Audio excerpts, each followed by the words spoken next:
I want to spend a few minutes and talk about credit never happened, the implications of working harder or smarter. Consider a production environment in an organization which has experienced a rather steady performance over a period of time, and all of a sudden is presented with a requirement for an increase in performance, so that while the actual performance, which has been ongoing for quite some time, is relatively steady, and all of a sudden there's a desired performance which is greater than the actual performance. So it creates a performance gap. In response to that, it can be perceived as a pressure to do work, and therefore the organization spends more time working, which increases its performance and therefore reduces the performance gap.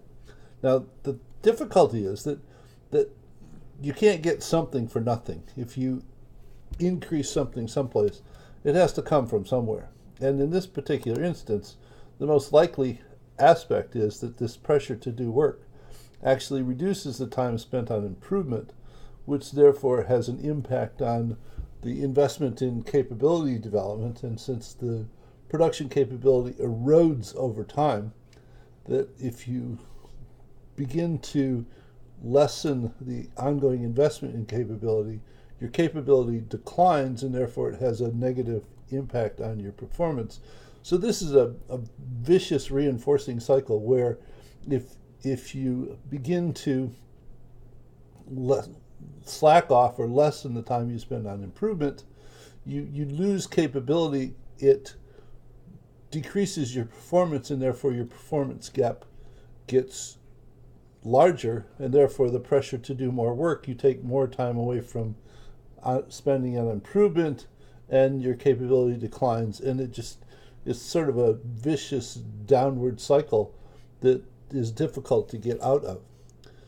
So what happens is that the organization then can go ahead and figure out how to take shortcuts, so that to make up for the dwindling capability, you can take shortcuts, figure out quicker ways to do things, bypass some of the safety precautions that you used to take, or some of the standard procedures, and that will buy you something for a certain period of time. But sooner or later, you're going to run out of shortcuts, and you simply can't continue it ongoing. The alternative is that the performance gap could provide a pressure to improve capability, so you invest more time spent on improvement, which improves the capability, the investment in capability, improving the capability, and therefore improving the actual performance with the same amount of effort. So it's sort of a trade-off. And when an organization is provided with an increased performance demand, oftentimes the quickest way to respond to that is in a pressure to do work and spend more time working. And if it's a very short increase in demand, it works, it's acceptable. But if it's a long-term kind of thing, it's going to catch up with you over time.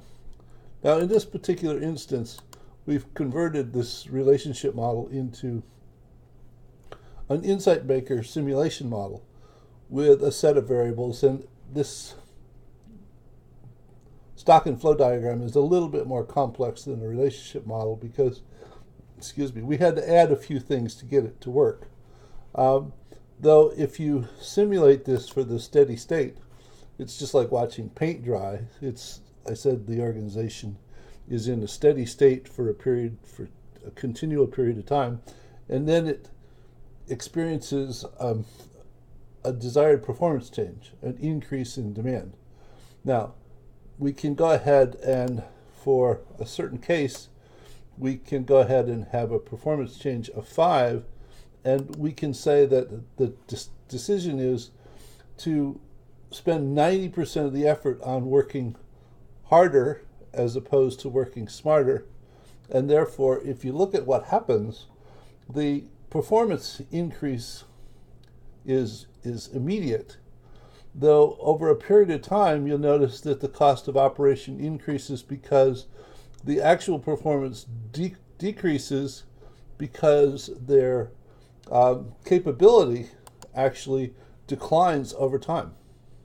So the alternative is to go ahead and spend more time working smart, trying to improve the capability as opposed to simply working harder.